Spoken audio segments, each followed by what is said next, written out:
Alrighty, YouTube, it's your boy Zxous, so we're back with another Goddess of Victory Nikke video. Now, today we are going to be doing, or ranking Sakura on the Burst 1 tier list. Now that we have finally tested her out in train, special interception train, we've used her everywhere, including Union Raid, which means she's had more testing than anybody else, realistically. But we are going to be ranking her today, and, talking about how good she's going to be in today's meta or today's thing. So we have, let me change this from B to, or from D to C, because I don't know why it says D there. Right, and we're going to be ranking her on this tier list. So if you guys are new, make sure you guys subscribe and like. We're close to like 1.2k, so thank you guys for the support, and let's get into it. So Sakura here is, let me fix up my screen first things first, right? Let me fix up the screen here. Okay, so this is the best I could do for fixing the screen, I guess. But let's talk about her skills here. So she is a supporter, sniper rifle, fire element, burst 1, 40-second cooldown burst, 1 unit. And she has the same Japanese NKR voice actor. Okay.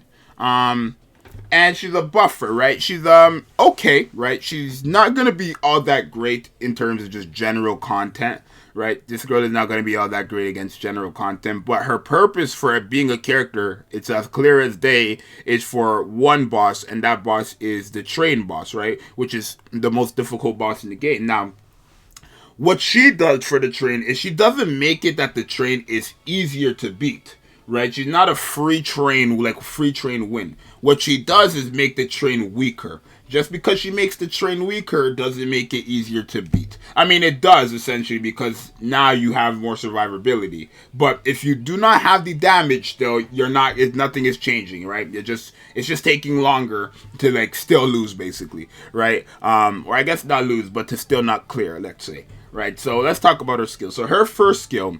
Activates after 3 normal attacks, affects all allies. Cherry Blossom Tea, 8.15% of defense, stacks up to 10 times, and lasts for 15 seconds. So it is basically a permanent buff when not fully stacked.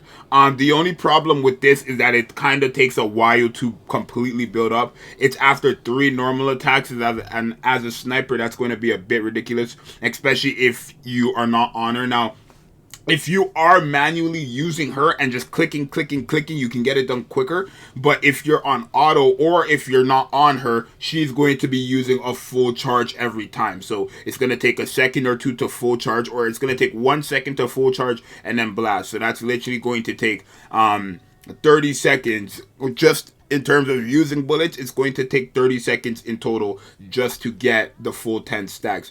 Not to mention you have reload speed to consider and all that stuff. So if you're not manually using her, it will take a long time, quite some time to build that up. So keep that in mind. Her second skill affects all allies. When attacking enemy projectiles, damage to that projectile is increased by 7.74% permanently. That's good, right?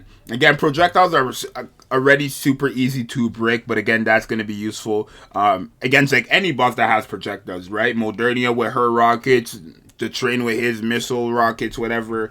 Gravedigger with his missile drills or whatever. Right, so just having that for free is going to be nice, especially if you're in a full burst.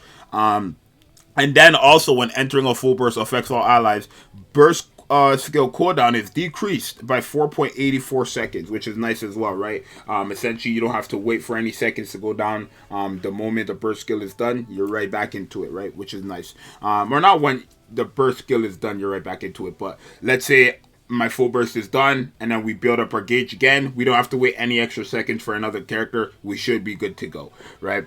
And then her burst skill, which makes her very, very broken against the train, affects all allies, not just her. All allies. Damage dealt by wind-coated enemies is decreased by 90.72%. That lasts for 30 seconds and activates 1 time per battle. And then attack for all allies is increased by 23.76% of Sakura's max attack.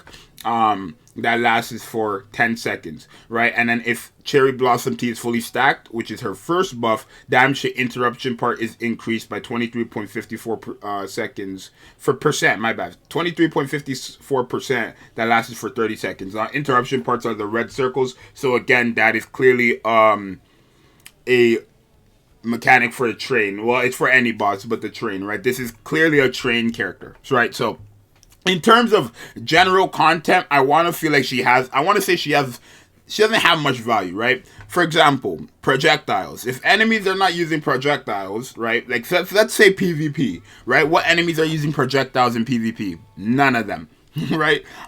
So it's kind of a useless skill there in PvP. Outside of that, I think the only enemies that are ever using projectiles are bosses. So this is only a boss skill. This is a good skill overall, right? This is a good skill overall. Her first skill is also good overall, right? That's about 81.5% defense for free after it's fully stacked. The only problem, it's going to take a long time to fully stack. And especially in something like PvP, she is going to use a full charge and then boom, you can't even control it. So it's just gonna take very long for this to come up, and that's why I feel like it's not all that great. Unless you're manually using this, it's gonna take quite some time to really come up, right? You can use cubes and stuff to make it faster on auto, let me say, but at the end of the day, in general, it's not that great. And now her burst skill is very good against wing-coated enemies, but if you're not fighting a wing-coated enemy, you kind of lose this big ability. Not to mention it only activates once per battle,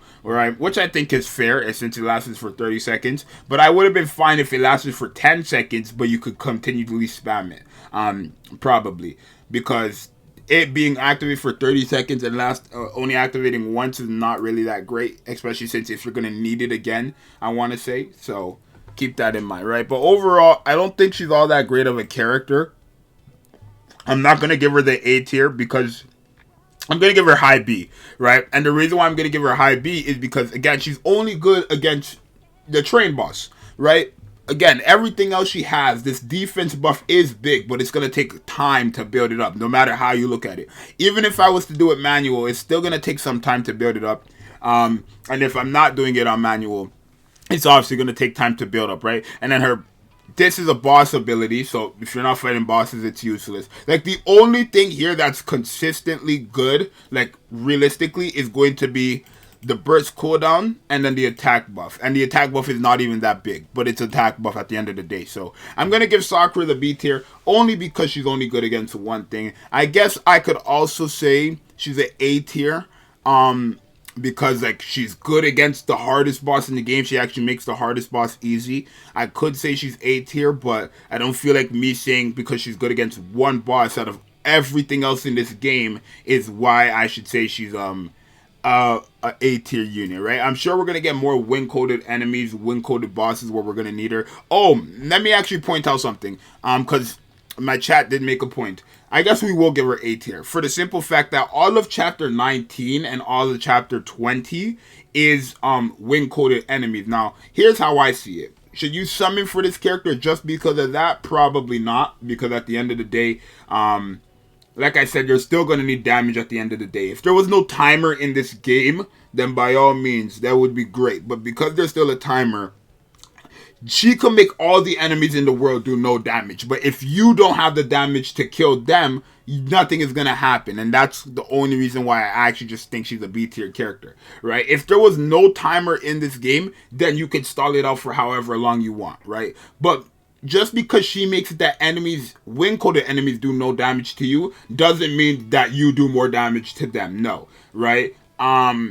It's just how it works, right? If you do not have the damage to kill those wing-coated enemies regardless, if they're not killing you or if they are killing you, then nothing is going to change because the timer is going to run out at the end of the day. So I'm going to give Sakura the B tier, definitely. And you guys definitely let me know what you guys think. Let me know if you agree or not. I think over time she'll get better, again, with the bosses that come out. But right now, the only thing she's really useful in is Train. And it's not even to clear Train. It's just to make Train do less damage to you. Which is, again, still very helpful. But she's not like a free Train to clear it or anything like that. Because she doesn't really do damage and stuff like that either. So it's going to be your boy Zxous. Definitely let me know what you guys think about this tier list. Let me know what you guys think, where you guys think Sakura should be ranked for you personally. And that's going to be it. It's your boy Zxous. I'm out. Later. Peace.